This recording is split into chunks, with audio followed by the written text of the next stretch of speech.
Hello and welcome to another video review. This is Cannon Fodder 2, originally for Amiga but later re-released on DOS. What you're seeing here is of course the DOS version. Now I have to be really upfront with you on this video because it's going to be a rather short review. This isn't really a sequel to the original Cannon Fodder.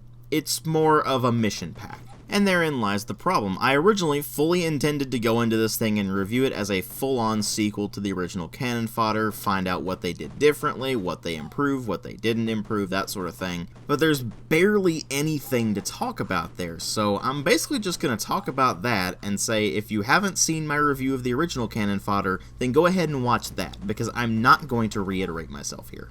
Now that said, let's go ahead and delve right into Cannon Fodder 2, which is a shoot-'em-up style game developed by Sensible Software and published by Virgin Interactive in 1994, originally for Amiga. Well, all the major changes you're going to find in this game are actually in the presentation department. It's still pixel art, and it's still that same kind of charming art style that they had in the original game, it's just that the settings have changed. It starts off with a fairly grounded sort of desert setting, and from there ends up moving on into medieval and eventually an alien world, which are just bizarre. But hey, at least they mean the graphics change up pretty considerably. And despite the transitions really occurring without much rhyme or reason, the visuals themselves actually still hold up pretty well. Like I said, it still has that rather charming art style of the original game, and it also has the same level of quality of pixel art, so they've done a pretty good job with that. Well, with the exception of they somehow made it even harder to see when enemies throw grenades at you, so good luck with that. And when you move over into sound design, you find that things are pretty much exactly the same as the original. They did change up the gunfire and explosion sounds a bit, but other than that, there really weren't all that many changes to the sound design overall. And those changes to the gunfire and explosion sounds really weren't all that great. They make it at least a bit better than the original, but that's not saying all that much, because the explosions in particular in the original were pretty awful. And then there's the soundtrack, which has a few differences from the original game, but is still completely forgettable. In fact, the music is often very repetitive, and it ends up getting on your nerves after a while. So at least in terms of presentation, it's actually kind of a repeat of the original. The graphics still hold up rather well, but the sound design doesn't. It's just that they change up the setting quite a bit more in the sequel than they do in the original, because the original's still pretty grounded, whereas this one just isn't. But here's the thing. What really matter are story and gameplay, and the only thing that really changed in this is the story.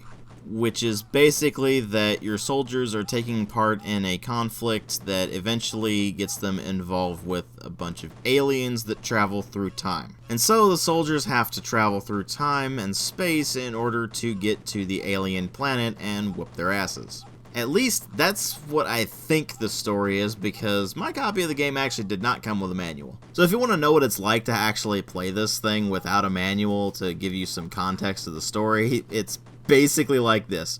Oh, it's more Cannon Fodder. Wait, what? It's pretty much lost the satirical angle entirely, and that was one of the few things that was actually kind of charming about the original. Now, of course, if you're just treating this as a plain old mission pack for the original Cannon Fodder, that's not really a problem, but if you're treating it as a full standalone sequel like I am, then that's actually a pretty big problem. Because then all you're left with is the fairly charming artwork and the incredibly infuriating gameplay.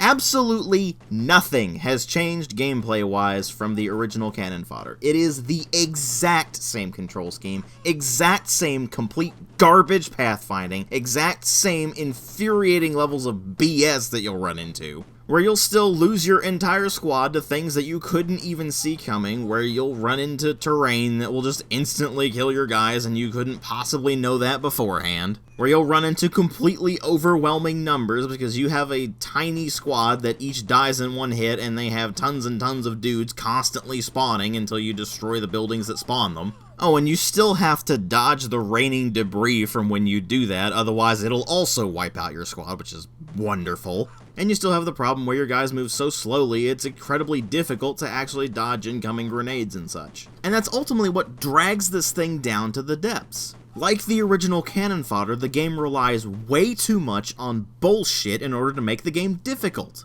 And sure, the game is difficult, you're going to get your ass handed to you plenty, but you have to understand the difference between difficulty based on skill and difficulty based on nonsense. This is the latter. You can't really get better at Cannon Fodder because there's nothing to get better at.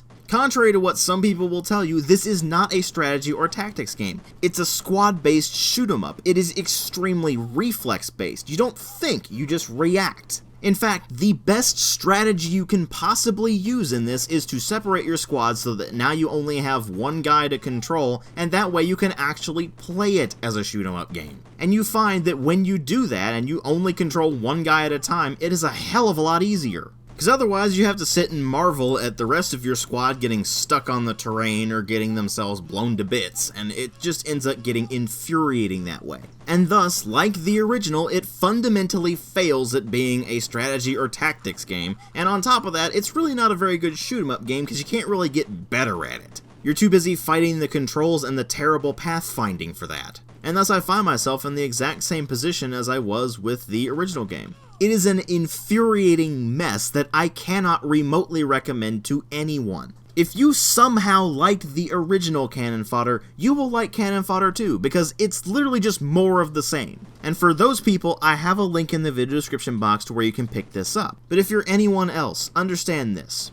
Cannon Fodder 2 is only for people who actually liked the original game. If you didn't like the original game, don't bother with the sequel at all. And while we're at it, I would like to reiterate that even the original game I can only recommend to people who are looking at it as a historical curiosity and nothing more.